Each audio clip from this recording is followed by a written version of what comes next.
El multimillonario dijo que el coche no valía nada. 7 días después, un padre soltero lo subastó por $8 millones. En la sala principal de Subastas Alcázar, el local más prestigioso de Madrid para la venta de patrimonio exclusivo, había un coche en el rincón del fondo que nadie miraba. Estaba cubierto de polvo, con la pintura desconchada en los guardabarros y una etiqueta manuscrita colgando del retrovisor que decía entre 4.000 y 7.000 euros, sin precio de reserva. Los asistentes pasaban por delante sin detenerse. Nadie se acercaba. Nadie preguntaba. Y entonces Valentina Herrero, directora general de Subastas Alcázar y el nombre más poderoso en ventas de patrimonio de lujo en toda España, pasó junto a él. Miró hacia abajo, observó al hombre que estaba agachado al lado con una pequeña linterna en la mano, y pronunció 4 palabras que todos los que estaban cerca escucharon con total claridad. Chatarra. No tiene valor. El hombre del mono de trabajo desgastado no se levantó. No respondió. Simplemente siguió mirando la parte inferior del chasis con la calma pausada de alguien que ya sabe algo que el resto de la sala ignora por completo. ¿Qué vio Marcos Vidal en ese coche que una sala llena de expertos no fue capaz de ver? La respuesta vale 8 millones de euros, y todo empieza con una lección que su padre le enseñó hace muchos años. Marcos Vidal cargó las últimas herramientas en el asiento del copiloto de su furgoneta a las 7 menos cuarto de un martes por la mañana, comprobó el espejo retrovisor por costumbre, y salió del estrecho callejón del barrio de Vallecas donde su taller ocupaba la planta baja de un antiguo almacén industrial. El cielo tenía ese tono gris pálido que aparece antes de que la ciudad despierte del todo, y el tráfico en la M30 todavía era lo bastante ligero como para que pudiera ver el río Manzanares brillar a lo lejos. Sofía iba sentada a su lado. 6 años. Su zorro de peluche, al que llamaba Canelo, firmemente sujeto bajo el brazo. Tenía el hábito de su madre de despertarse completamente alerta, sin transición, sin somnolencia, con los ojos abiertos y ya haciendo preguntas. «Papá, ¿cuál es tu coche favorito de todo el mundo?», preguntó, ajustando la oreja de Canelo con la seriedad concentrada de alguien colocando algo importante. Marcos lo pensó un momento, como siempre pensaba las preguntas de Sofía, sin prisas, porque ella siempre notaba cuando una respuesta llegaba demasiado rápido. «Uno que nadie ha mirado todavía de la manera correcta», dijo él. Sofía asintió como si eso tuviese todo el sentido del mundo. Se recostó en el asiento y observó cómo pasaban las señales de la autopista por encima de ellos, y Marcos mantuvo los ojos en la carretera. 3 años antes, Marcos había sido ingeniero de chasis en un pequeño pero respetado equipo de competición histórica, un puesto que había ganado no por contacto sino por el tipo de conocimiento mecánico obsesivo que incomoda a los demás ingenieros en las cenas porque la conversación siempre termina en el mismo sitio. Su padre, Ramón Vidal, había pasado 40 años documentando la historia de los fabricantes de automoción española de competición, y su obsesión particular había sido Aguirre Motorsport, una efímera empresa de Barcelona que había producido algunos de los prototipos de fábrica más sofisticados técnicamente de principios de los años 60, antes de que un incendio en su nave de almacenamiento en 1966 destruyera supuestamente casi todo lo que habían construido. Ramón hablaba del GR0 de la misma manera en que otros padres hablan de un pez legendario que casi pescaron. El único prototipo de fábrica, el primero que salió de la línea de montaje, desaparecido probablemente, pero no con certeza. Marcos había crecido con esa historia como otros niños crecen con cuentos. La madre de Sofía, Elena, había muerto en un accidente de tráfico cuando la niña tenía 3 años. Marcos dejó el equipo de competición 6 meses después, no porque no pudiera con el trabajo, sino porque un circuito en Montmeló y una niña de 3 años en Vallecas no son compatibles de la manera que más importa. Abrió el taller. Aprendió a preparar el bocadillo del colegio. Guardó las carpetas de investigación de su padre en una estantería encima del banco de trabajo. Ese martes conducía hacia el barrio de Salamanca para acudir a la visita previa de una subasta de Subastas Alcázar. El tipo de evento donde los muebles y las colecciones olvidadas de las viejas familias madrileñas se catalogan y se venden. Él no estaba allí por los relojes Patek Philippe ni por los cuadros impresionistas. Estaba allí por cualquier cosa mecánica, cualquier cosa que hubiera pasado desapercibida, cualquier cosa al final del catálogo que los grandes postores ignorarían. Aparcó la furgoneta a 2 manzanas de la dirección, dejó a Sofía en la sala de custodia que Subastas Alcázar ofrecía junto a la entrada principal, una pequeña habitación con sillones de colores y un televisor con dibujos animados, le dio un beso en la cabeza, y entró por las altas puertas de madera de la sala con la linterna en el bolsillo del mono y la voz de su padre en algún lugar detrás de los ojos. La sala principal tenía techos altos y ya estaba llena de visitantes moviéndose con la seguridad característica de quienes están acostumbrados a que les rodeen cosas caras. Marcos fue avanzando por los laterales, leyendo las etiquetas de los lotes con metodicidad, deteniéndose ante un juego de herramientas para cambio de ruedas de época y una colección de relojes de salpicadero de los años 50. Y entonces dobló la esquina junto a la pared del fondo y se paró en seco. El coche estaba empujado contra la pared entre 2 estanterías de cuadros enmarcados, medio oculto por un carrito de equipamiento rodante, colocado como si quien lo había puesto allí hubiera estado intentando activamente mantenerlo fuera del camino. La pintura, un verde oliva apagado, no era original, no lo había sido en décadas. La carrocería era incorrecta para cualquier modelo de producción que reconociera, modificada o parcialmente desmontada, con las líneas de los guardabarros alteradas. Pero debajo de todo eso, visible únicamente si sabías exactamente dónde mirar, las proporciones de la línea del techo eran inusuales de una manera muy concreta. Marcos se agachó y encendió la linterna. Seguía agachado, inclinado bajo la puerta del conductor, cuando escuchó que unos pasos se detenían cerca. Levantó la vista. Valentina Herrero lo estaba observando con una expresión que combinaba curiosidad leve y algo más parecido a la impaciencia, la mirada de alguien interrumpido por un problema que no pidió. Llevaba un traje gris marengo que probablemente costaba más que el alquiler mensual del taller de Marcos, y su tasadora adjunta, una mujer más joven con portapapeles que Marcos descubriría más tarde que se llamaba Carmen Ruiz, estaba medio paso detrás de ella. Valentina miró el coche, luego a Marcos, luego al coche de nuevo con la evaluación breve y eficiente de alguien que ya ha decidido. Este lote no tiene ningún valor real, dijo, con una voz que se escuchaba con claridad en la sala de techos altos. Está aquí por cortesía hacia la familia del difunto. No quisimos rechazarlos. Hizo una pausa, dejó que el silencio se asentara, y añadió con una pequeña precisión que aterrizó exactamente donde ella pretendía. No estoy segura de que esta visita previa sea el entorno adecuado para ciertos rangos de presupuesto. Algunos de los visitantes cercanos miraron. 1 o 2 casi sonrieron. Marcos no se levantó de inmediato. Miró el coche otros 2 segundos con la linterna todavía en la mano y luego se puso de pie y sostuvo la mirada de Valentina sin ninguna expresión en particular. Gracias por hacérmelo saber, dijo. Ella siguió adelante. Marcos se giró hacia el coche y miró el cortafuegos a través del hueco detrás del guardabarros. Carmen Ruiz se quedó un momento, sin que fuera evidente, solo un instante más del necesario. Y cuando Marcos la miró, ella fue la primera en apartar la vista. Nadie en esa sala podía imaginar lo que estaba a punto de ocurrir. Y Marcos Vidal, agachado en el rincón más ignorado de la sala, tampoco decía nada. Solo miraba. Solo sabía. Había un hombre apoyado en el marco de la puerta lateral de la sala que Marcos no había visto entrar. Traje negro, Rolex en la muñeca, el movimiento fácil y pausado de alguien que llevaba tantos años en salas como esa que había dejado de fijarse en ellas. Se llamaba Roberto Salas, 20 años comprando y vendiendo lotes de automoción especializada en toda Europa, un nombre conocido en los círculos de coleccionistas por su instinto frío y su paciencia calculada.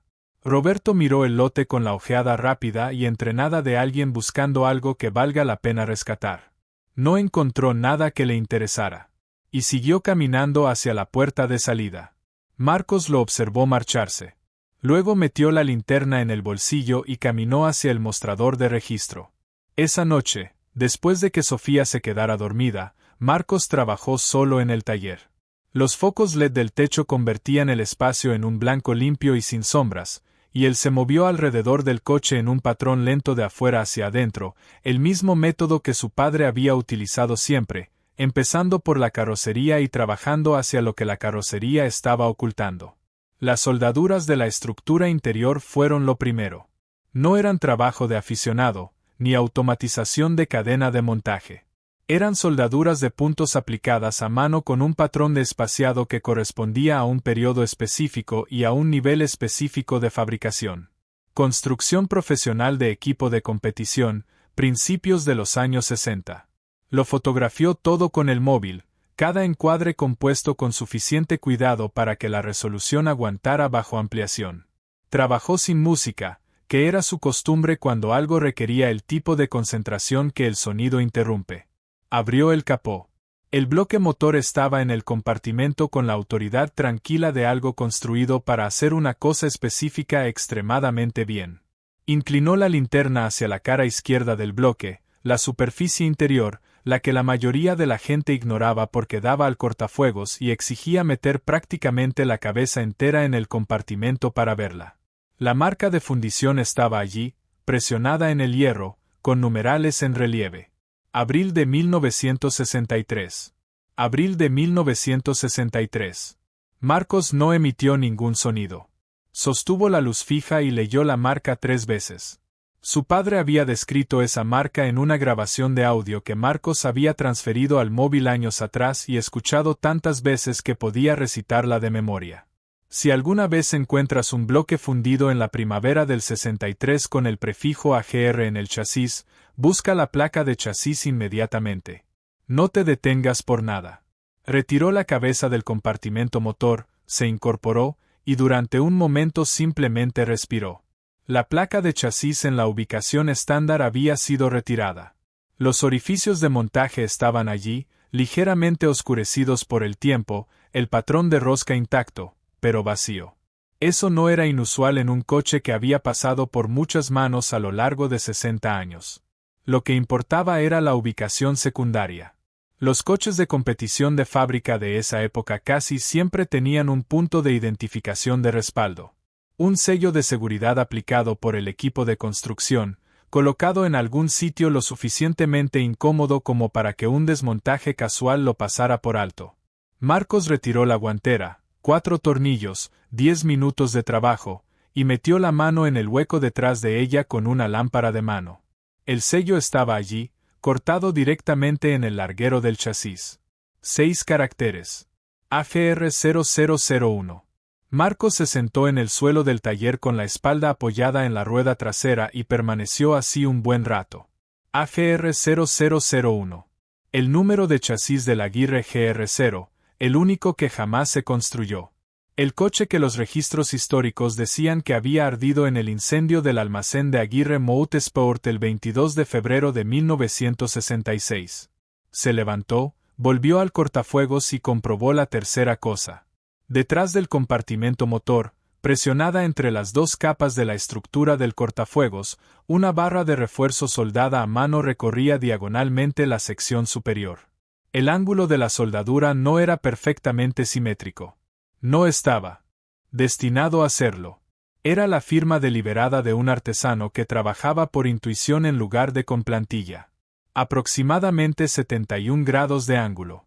Un hábito tan individual que había sido documentado en un único artículo de historia técnica publicado 30 años atrás por el Instituto Nacional de Historia del Automóvil.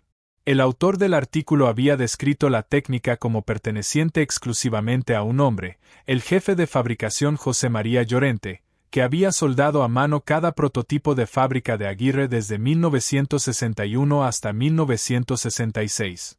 Sofía apareció en la puerta del taller a las 3 de la mañana. El pelo sin peinar, canelo colgando de una mano, los pies descalzos en el escalón de hormigón. «Papá, ¿estás bien?», preguntó. «Estoy bien», dijo Marcos. «Vuelve a dormir». Ella lo miró a él, luego al coche, con esa mirada evaluadora que despliegan los niños cuando sospechan que los adultos están infravalorando algo. «¿Lo encontraste?», preguntó. Marcos miró el coche un momento largo. «Creo que sí», dijo. Sofía volvió a la cama descalza. Él cogió el móvil y marcó un número que no había usado en 2 años. El doctor Aurelio Ferrer tenía 74 años, retirado de la dirección del Instituto Nacional de Historia del Automóvil y la única autoridad viva sobre las operaciones de fábrica de Aguirre Motorsport. Era también el hijo de José María Llorente. Marcos lo había conocido 2 veces en persona, una de niño cuando su padre lo llevó a una conferencia en Zaragoza, y otra de adulto cuando Marcos todavía estaba en el equipo de competición y el Dr. Ferrer había acudido a autenticar un conjunto de documentos de época. Cuando Marcos llamó a las 8 de la mañana del tercer día, no explicó la situación completa. Simplemente leyó 3 datos de sus notas. Abril de 1963. AGR 0001. Barra de refuerzo soldada a mano en el cortafuegos, aproximadamente 71 grados. El silencio al otro lado duró lo suficiente como para que Marcos comprobara si la llamada se había cortado. Luego el Dr. Ferrer dijo con una voz que se había vuelto muy tranquila y muy cuidadosa: «Mándame fotografías. Todas las que tengas. Ahora mismo». Marcos envió 53 imágenes. 2 horas después, el Dr. Ferrer llamó por videollamada. Tenía a un colega con él, un investigador valenciano llamado Dr. Medina, uno de los pocos investigadores supervivientes que habían trabajado directamente con los registros originales de la fábrica de Aguirre en los años 90. El Dr. Medina fue pasando las fotografías una por una sin hablar durante casi 25 minutos. Cuando finalmente habló, se dirigió en primer lugar no a Marcos, sino a la imagen de la barra del cortafuegos en la pantalla que tenía delante. «La soldadura», dijo. 71 grados. Esta es la técnica de José María. El Dr. Ferrer tradujo el peso de eso, aunque no necesitaba traducción. «Mi padre soldó este coche». Hubo un silencio en la llamada que era diferente del silencio ordinario. El tipo que aparece cuando algo que se creía imposible resulta ser simplemente improbable, que es una categoría completamente distinta. El Dr. Ferrer miró a Marcos a través de la pantalla y habló directamente. «Si el motor es original, sin modificaciones, sin sustituciones, y si el sello del chasis es lo que dices que es, entonces lo que tienes es el GR0, el único que existe. No hay un segundo coche. El incendio destruyó los registros y los componentes, pero no el coche». Marcos hizo la pregunta que había que hacer. «Valor estimado». El Dr. Ferrer estuvo callado un momento. «Necesitamos autenticación formal antes de que nadie diga una cifra, pero hablando con prudencia sobre el mercado actual para prototipos de fábrica de competición de esta importancia, yo diría que entre 7 y 9 millones de euros es una estimación conservadora. Podría ir más alto». Marcos terminó la llamada.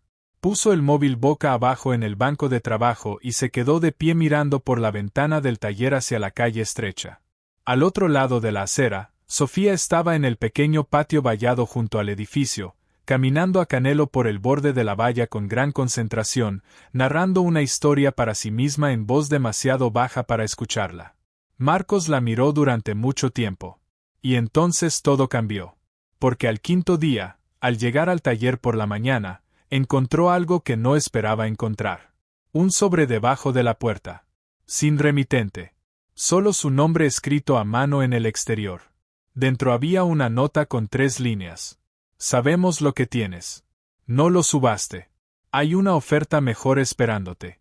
Una cifra manuscrita al final que Marcos leyó 2 veces antes de doblar el papel y guardarlo en el bolsillo.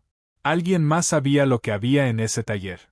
Y esa persona, quien quiera que fuera, no quería que el mundo se enterara. Marcos releyó la nota 3 veces. La cifra manuscrita al final era 250.000 euros. Sin firma. Sin número de teléfono. Sin ninguna indicación de quién la había dejado ni cómo sabían lo que había dentro del taller. Dobló el papel con cuidado, lo metió en el cajón de herramientas bajo llave, y llamó al Dr. Ferrer. «Necesitamos movernos más rápido», dijo. Esa misma mañana, antes de que Sofía se despertara, Marcos revisó las cámaras de seguridad del exterior del taller. La grabación de la noche anterior mostraba una figura con capucha que se acercaba a la puerta a las 2:15 de la madrugada, deslizaba el sobre por debajo, y desaparecía calle arriba en menos de 20 segundos. Imposible identificar el rostro. Imposible identificar el vehículo. Solo la certeza de que alguien había estado vigilando el taller, probablemente desde el mismo día de la subasta, probablemente desde el momento en que Marcos había pujado por un coche que nadie más quería. A las 10 de la mañana del quinto día, un todoterreno negro aparcó frente al taller con el motor en marcha y los cristales tintados. Marcos lo vio desde la ventana del piso de arriba mientras preparaba el desayuno de Sofía. El vehículo estuvo allí 22 minutos sin moverse. Luego arrancó y se fue. A las 11:15, Roberto Salas entró por la puerta principal sin llamar, que no era una sorpresa porque hombres como Roberto Salas no llamaban a las puertas de los talleres mecánicos. Traía a un abogado joven con él, maletín, corte de pelo caro, la postura ligeramente rígida de alguien a quien le han dicho que esto será una reunión breve. Roberto miró el taller, las herramientas colgadas en el panel de clavijas, el elevador hidráulico, el calendario del proveedor de recambios en la pared, con una expresión que conseguía ser simultáneamente poco impresionada y calculadora. «Compraste un coche en la sesión de subastas Alcázar hace unos días», dijo. «Compré un coche», confirmó Marcos. «Todo procesado correctamente. Tengo la documentación». Roberto sonrió con un lado de la boca. «No estoy aquí por la documentación. Quiero comprártelo». El abogado colocó una carpeta abierta sobre el banco de trabajo de Marcos. Un contrato ya preparado. Una cifra impresa en negrita en la parte superior. 300.000 euros. Transferencia bancaria. El mismo día. Marcos no miró la carpeta. «No», dijo. Roberto hizo una pausa de la manera de un hombre poco acostumbrado a que esa palabra sea la primera y única respuesta. «Pagaste 11.000 euros. Te ofrezco 300.000. Eso es una oferta razonable». «No», dijo Marcos de nuevo, de la misma manera. La expresión de Roberto cambió hacia algo más deliberado, la sonrisa social reemplazada por el rostro que presumiblemente usaba en las negociaciones que esperaba ganar. La familia del difunto tiene sus propios abogados revisando los términos de la venta original. Puede haber una cuestión sobre si artículos de valor excepcional no declarado fueron correctamente representados en el inventario del patrimonio. El abogado cambió el peso de un pie al otro ligeramente, lo que le dijo a Marcos que este argumento particular tenía algún mérito técnico y algunas lagunas significativas. El lote se vendió tal como estaba. Sin garantía, sin declaración de valor, dijo Marcos. Subastas Alcázar. No hizo ninguna afirmación sobre el coche en ninguna dirección. Revisé las condiciones de venta antes de pujar. La compra está legalmente completada. El abogado se quedó completamente quieto, lo que fue más informativo que cualquier movimiento. Roberto estudió a Marcos durante un momento con la atención recalibrada de alguien que había esperado una conversación más corta. Y fue entonces cuando Sofía apareció en la puerta interior que conectaba el taller con la escalera. Canelo bajo el brazo, mirando al hombre desconocido con la curiosidad franca de una niña de 6 años que todavía no ha aprendido a fingir que no está mirando. Roberto la miró a ella, luego a Marcos. Y cuando volvió a mirar a Marcos, algo en su expresión había cambiado. Un nuevo cálculo, un tipo diferente de presión siendo considerada. Marcos no miró a Sofía. Sofía, dijo con mucha calma. Sube arriba, por favor. Cuando el sonido de sus pasos se apagó en la escalera, Marcos miró a Roberto Salas y dijo con una voz tranquila y completamente firme. Deberías subir a tu coche y marcharte antes de que llame a mi abogado. Roberto Salas se fue. Se detuvo en la puerta y se giró una vez, no para hablar, solo para mirar el coche en el elevador, todavía con su pintura verde oliva, todavía golpeado y polvoriento, y para cualquier ojo que no fuera el correcto, completamente sin valor. Su expresión no era la de un hombre que había renunciado. Marcos observó cómo el todoterreno se alejaba, cogió el móvil, y llamó al doctor Ferrer. Necesitamos movernos más rápido, dijo por segunda vez en el mismo día. Pero ahora lo decía con una urgencia diferente. Lo que Marcos no sabía en ese momento era que Roberto Salas no había actuado solo. Mientras el todoterreno negro doblaba la esquina al final de la calle, en el interior del vehículo Roberto marcó un número en su móvil. La llamada duró 40 segundos. Y la persona al otro lado de la línea era alguien a quien Marcos no habría esperado encontrar en todo esto. Era Carmen Ruiz, la tasadora adjunta de Subastas Alcázar. La misma mujer que había estado medio paso detrás de Valentina Herrero cuando dijo que el coche no tenía ningún valor. La misma mujer que se había quedado un instante de más mirando a Marcos en la sala de la subasta. La misma mujer que le había deslizado el contrato de venta con esa mirada que no era completamente profesional. Carmen había visto las fotografías del catálogo previo. Había visto algo en ellas que no entendió del todo en ese momento, pero que le había parecido suficientemente extraño como para enviárselas a un conocido. Ese conocido se las había enviado a Roberto. Y Roberto había llegado a la subasta ya sabiendo que podría haber algo que mereciera una segunda mirada, pero había llegado demasiado tarde, porque Marcos ya había pujado, y cuando Roberto vio cómo Marcos miraba el coche en lugar del subastador, entendió que había perdido. Lo que Carmen no sabía era que Marcos había guardado algo. En el momento en que el doctor Ferrer había confirmado sus sospechas, Marcos había tomado una decisión. No hablaría del coche con nadie más hasta que la autenticación estuviera completa y firmada. No respondería al sobre. No negociaría con nadie que llegara sin avisar. Porque su padre le había enseñado algo más aparte de cómo mirar los coches. Le había enseñado que el momento en que sabes que tienes algo que otros quieren es exactamente el momento en que debes guardar silencio. El doctor Aurelio Ferrer llegó desde Valencia a la mañana siguiente en su viejo Seat, aparcando en la acera con una carpeta de documentos de cuero bajo el brazo y una cámara de película de 35 milímetros en una bolsa de lona sobre el hombro. Entró por la puerta enrollable abierta y se detuvo justo dentro mirando el coche desde 4 metros de distancia, tan quieto como alguien que ha esperado mucho tiempo algo y todavía no está seguro de si es lo que esperaba. Dejó las bolsas en el suelo y se acercó despacio, de la manera en que te acercas a algo frágil, no porque el coche fuera frágil, sino porque el momento lo era. Se agachó junto al compartimento motor. Y cuando presionó la palma de la mano plana contra la barra de soldadura diagonal en el cortafuegos, su voz fue baja y no del todo firme. Esta es la soldadura de mi padre. No le estaba hablando a Marcos. Le estaba hablando al metal, o a una versión de la sala que existía unos 60 años antes que la presente. La autenticación llevó 3 horas. El doctor Ferrer trabajó con la paciencia metódica de un hombre que había pasado 50 años haciendo esto, fotografiando todo en película porque no confiaba en lo digital para registros de esta importancia, y comparando cada hallazgo con los documentos que había traído en la carpeta de cuero.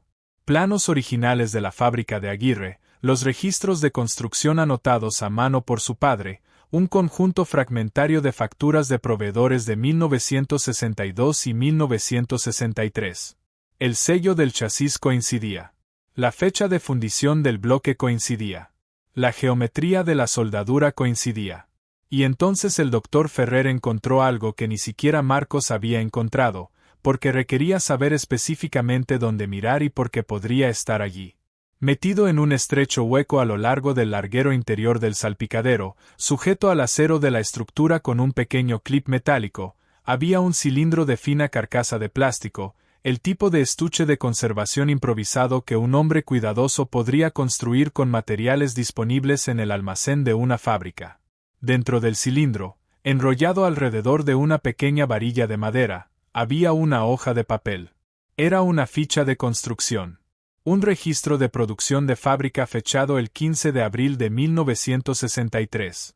Designación de chasis, AGR 0001. Designación de motor, CBRV 80003. Línea de firma en la parte inferior, J.M. Llorente, fabricador jefe. La letra era la cursiva compacta e inclinada a la izquierda de alguien que había escrito notas de producción en los márgenes de los planos durante 30 años. El doctor Ferrer sostuvo el papel con ambas manos sin hablar durante mucho tiempo. Cuando finalmente levantó la vista, sus ojos estaban enrojecidos. Lo escondió aquí, dijo. Sabía que el coche no iba a quemarse. Escondió la prueba. Marcos estaba de pie en la puerta del taller, con las manos en los bolsillos. La luz de última hora de la tarde entraba en ángulo por el suelo.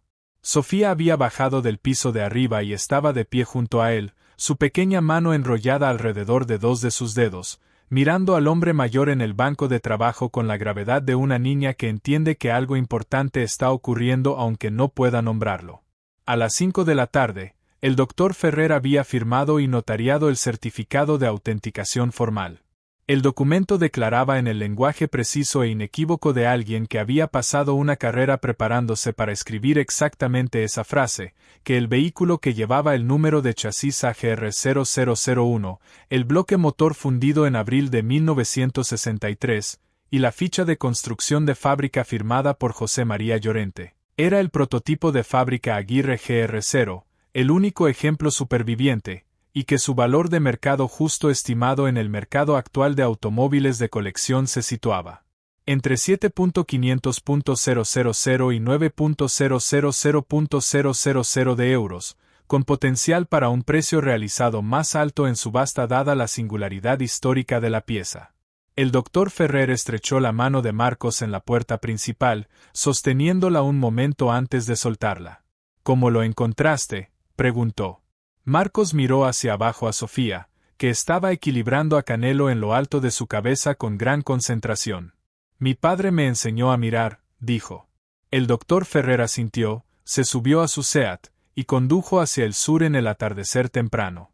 Lo que nadie sabía todavía era que mientras el doctor Ferrer salía de Vallecas, a menos de 3 kilómetros de allí, en una oficina del centro de Madrid, se estaba tomando una decisión que cambiaría completamente cómo terminaría esta historia. Marcos no supo hasta el día siguiente lo que había ocurrido en esa oficina del centro de Madrid. Se lo contó Carmen Ruiz, y lo hizo de una manera que él no esperaba en absoluto. Sonó el móvil a las 8:30 de la mañana. Un número desconocido. Marcos dudó 2 segundos antes de contestar. Soy Carmen Ruiz, dijo la voz al otro lado. Tasadora de subastas Alcázar. Necesito hablar con usted en persona. No en el taller. Hay algo que debe saber antes de que tome ninguna decisión sobre el coche. Marcos la escuchó en silencio. Luego dijo que sí. Se encontraron en una cafetería del barrio de Lavapiés, una mesa al fondo, lejos de la barra. Carmen llegó 5 minutos antes que él y cuando Marcos entró la encontró con las manos alrededor de un café que no había tocado, con la expresión de alguien que ha tomado una decisión difícil y ha decidido no echarse atrás. Le contó todo. Había sido ella quien había visto algo inusual en las fotografías del catálogo previo, una proporción extraña en la línea del techo, un detalle que no encajaba con ningún modelo de producción que conociera. No lo había entendido del todo, pero le había parecido suficientemente extraño como para mencionárselo a un conocido del sector. Ese conocido era Roberto Salas.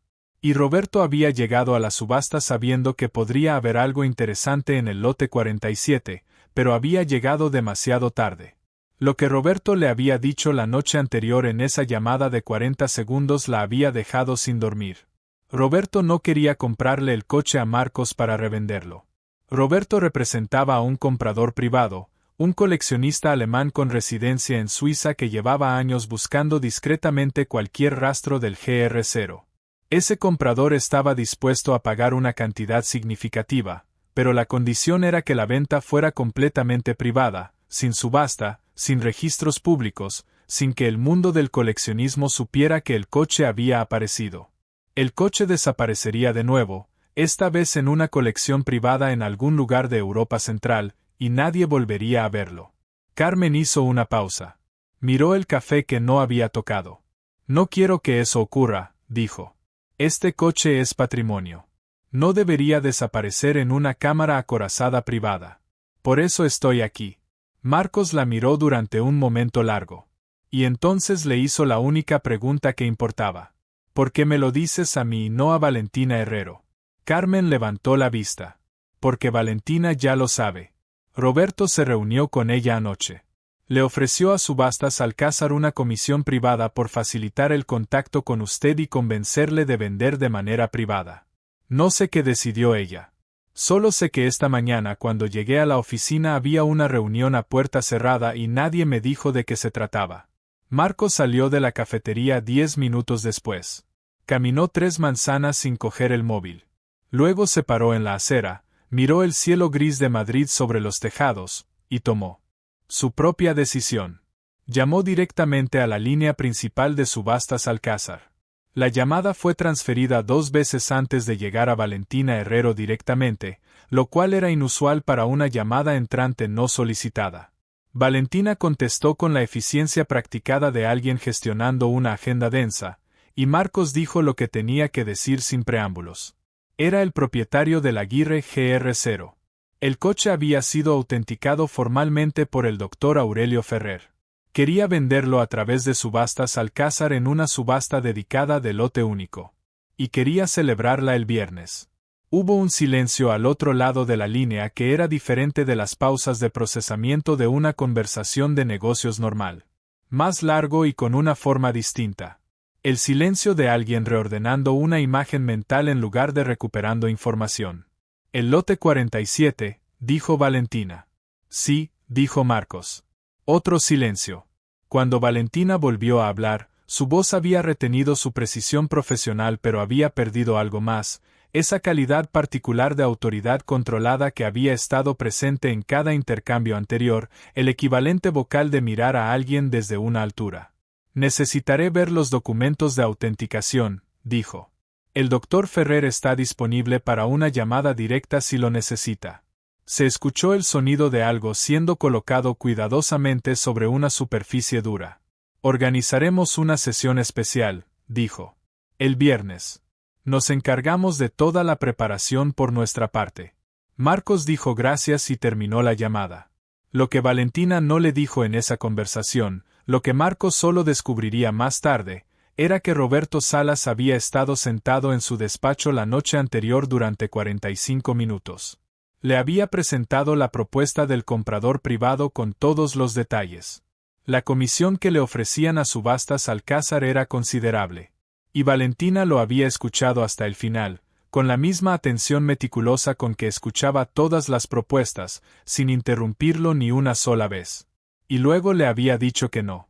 No porque la oferta no fuera económicamente interesante, sino porque había pasado la noche anterior, después de que Marcos la llamara por primera vez, releyendo el informe de autenticación que él le había enviado.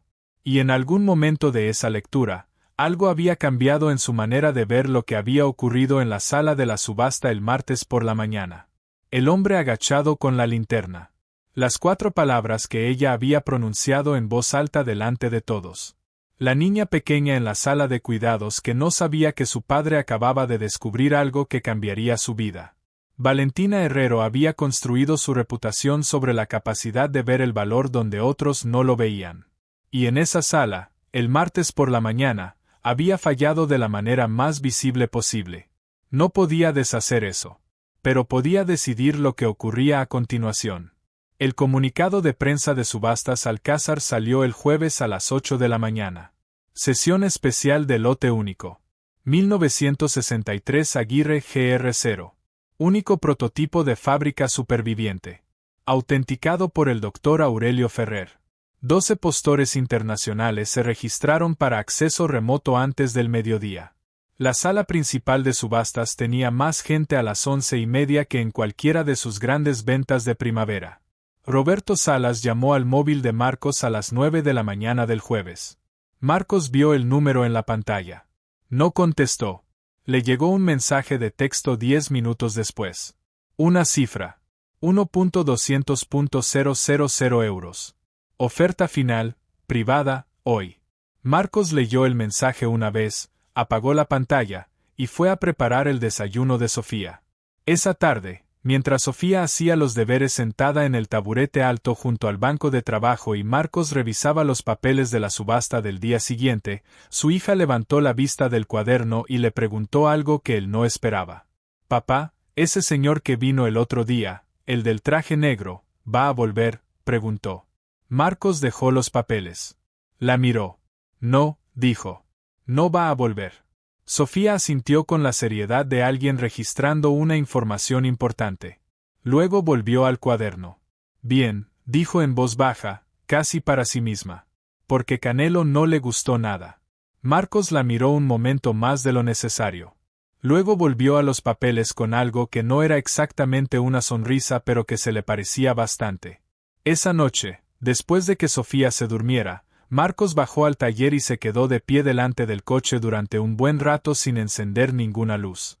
Solo la claridad del farol de la calle entrando por la ventana, cayendo en un rectángulo largo sobre el suelo de hormigón y sobre la carrocería verde oliva del coche que el mundo había enterrado 2 veces y que él había encontrado en el rincón más ignorado de una sala llena de expertos.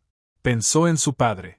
Pensó en los 40 años de carpetas de investigación acumuladas en una estantería sobre el banco de trabajo. Pensó en la grabación de audio que había transferido al móvil y escuchado tantas veces que podía recitarla de memoria. Pensó en el doctor Ferrer presionando la palma de la mano contra la soldadura del cortafuegos y hablando con el metal en lugar de con él. Y pensó en Sofía preguntando si lo había encontrado a las 3 de la mañana con los pies descalzos en el escalón de hormigón, y en él diciéndole que creía que sí, y en ella volviendo a la cama satisfecha, como si eso fuera todo lo que necesitaba saber. Mañana la sala de subastas Alcázar estaría llena. Mañana habría postores en pantalla desde Japón, desde Alemania, desde Estados Unidos. Mañana el coche que nadie había querido mirar saldría a subasta con un precio de salida que ninguno de los asistentes del martes anterior habría podido imaginar. Pero esta noche era solo un padre en un taller oscuro de Vallecas, mirando un coche polvoriento bajo la luz de la calle, con las carpetas de su padre en la estantería y la voz de su hija todavía en el aire. Apagó la última luz. Subió las escaleras. Y lo que ocurriría al día siguiente superaría todo lo que cualquiera en esa sala pudiera esperar.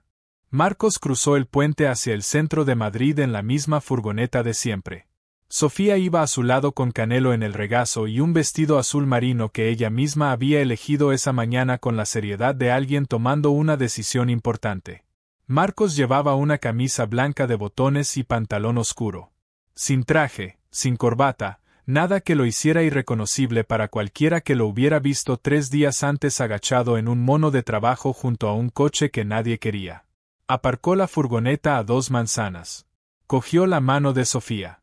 Y caminaron juntos hacia la entrada principal de Subastas Alcázar. La gente miraba. No por lo que llevaba puesto, sino porque su nombre encabezaba el comunicado de prensa, y varios de los coleccionistas y marchantes en el vestíbulo tenían esa alerta particular de personas que han recalibrado recientemente una suposición y todavía no han terminado de procesar exactamente cuánto se habían equivocado. Carmen Ruiz los esperaba en la puerta principal con 2 tarjetas de acceso. Miró a Sofía con una calidez genuina. ¿Cómo te llamas?, preguntó, agachándose ligeramente para ponerse a la altura de la niña. Soy Sofía, dijo la niña. Y este es Canelo. Carmen sonrió con la sonrisa que pertenece a una persona y no a un rol profesional, y los acompañó a la sala de espera del vendedor, una habitación tranquila junto a la sala principal con sillones tapizados y una ventana que daba a la calle. Roberto Salas ya estaba en la sala de subastas cuando Marcos pasó por ella antes de que comenzara la sesión. Sentado en la segunda fila, brazos cruzados, mandíbula firme con la expresión particular de un hombre que ha decidido que todavía puede rescatar algo de una situación que se ha movido sustancialmente en su contra. Se había registrado para pujar. Marcos lo registró y no dijo nada al respecto.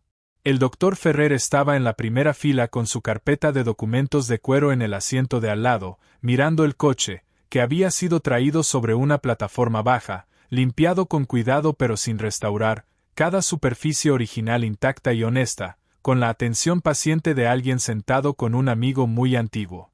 El coche que una semana antes había estado empujado contra la pared entre estanterías de cuadros, medio tapado por un carrito de equipamiento, etiquetado entre 4.000 y 7.000 euros sin precio de reserva. Estaba ahora bajo los focos de la sala principal de Subastas Alcázar con 12 postores internacionales conectados en pantalla y una sala llena hasta un nivel que el personal del local no recordaba haber visto en años. Valentina Herrero subió al podio. La sala se cayó. Introdujo el lote con el lenguaje histórico preciso que los documentos de autenticación proporcionaban, leyendo de unas notas que había preparado claramente con mucho cuidado. Y entonces abrió la puja en 2.000.000 de euros. 2 millones se convirtieron en 4 en los primeros 15 segundos. 3 postores internacionales por teléfono entrando simultáneamente desde las líneas remotas.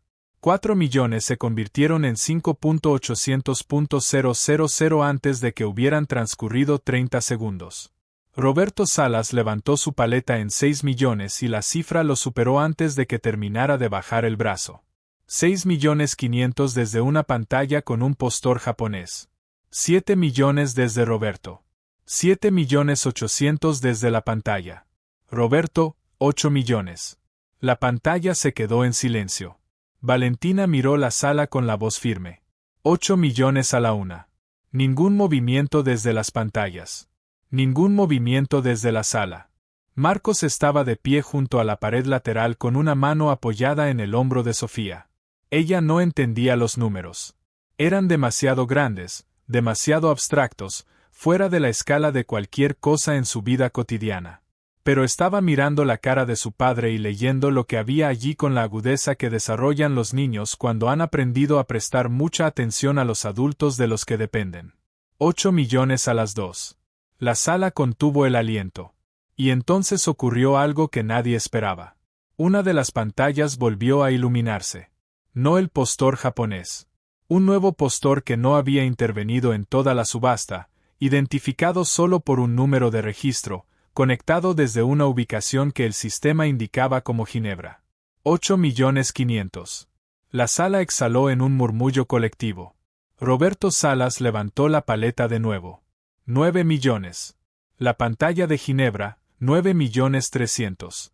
Roberto, 10 millones, con la mandíbula apretada y los ojos fijos en la pantalla como si pudiera ganar la puja a través de la intensidad de su mirada. La pantalla de Ginebra, 10.200.000. Y luego el silencio. Valentina dejó pasar 5 segundos completos antes de hablar. 10.200.000 euros a la una. 10.200.000 a las 2. Roberto Salas miró la pantalla. Luego miró sus manos. Luego dejó la paleta sobre el reposabrazos con el movimiento cuidadoso y controlado de alguien gestionando una derrota en público con toda la dignidad que le quedaba. El mazo cayó. Vendido. 10.200.000 euros. La sala estalló. Aplausos, el murmullo de voces, el suave sonido de teléfonos siendo levantados. El doctor Ferrer no se levantó. Se quedó sentado en la primera fila mirando el coche en la plataforma con las manos juntas en el regazo y los ojos brillantes y húmedos, y no hizo ningún esfuerzo por ocultarlo. Roberto Salas se abotonó la chaqueta sin mirar a nadie y salió por la puerta lateral con el paso mesurado de un hombre que ha aprendido a perder sin que se le note demasiado. Pero esta vez se le notaba. Marcos miró hacia abajo a Sofía. Ella lo miró hacia arriba. No preguntó por el número. Apretó a Canelo con más fuerza con un brazo y metió la otra mano en la de su padre. Carmen llevó a Sofía a la pequeña sala de descanso del pasillo lateral con una tableta cargada de dibujos animados, y Sofía fue de buena gana, con Canelo ya instalado en el reposabrazos antes de que la puerta estuviera a medio cerrar. Valentina Herrero encontró a Marcos en el pasillo fuera de la sala principal, no el corredor imponente de la entrada principal sino el pasaje más tranquilo que llevaba a las oficinas administrativas donde el techo era más bajo y la iluminación más cálida y no había nada que representar para nadie. Vino sola, sin portapapeles, sin asistente, sin la compostura practicada que típicamente acompañaba sus movimientos públicos. Se puso frente a él con la postura de alguien haciendo un esfuerzo deliberado en algo. Y cuando dijo su nombre, fue sin la inflexión particular que viene de mantener una posición de ventaja. Marcos Vidal. Él esperó. ¿Qué vio en ese coche?, preguntó. No la versión retórica de la pregunta. La real. Él la consideró un momento. La barra de refuerzo del cortafuegos, dijo. El ángulo de la soldadura, 71 grados, la firma de un fabricador específico. Lo vi cuando estaba agachado junto a él el martes por la mañana. Lo había visto en las fotografías del catálogo previo que se enviaron a los asistentes registrados la semana anterior. Ya tenía sospechas cuando entré por la puerta. Necesitaba confirmarlo en persona. Ella estuvo callada un momento y él observó cómo algo se movía en su expresión. No el cambio gestionado de alguien ajustando su posición profesional, sino el reordenamiento involuntario de alguien procesando el peso específico de lo que había hecho. Dije lo que dije delante de mucha gente, dijo ella. Todavía no era una disculpa. Era una declaración.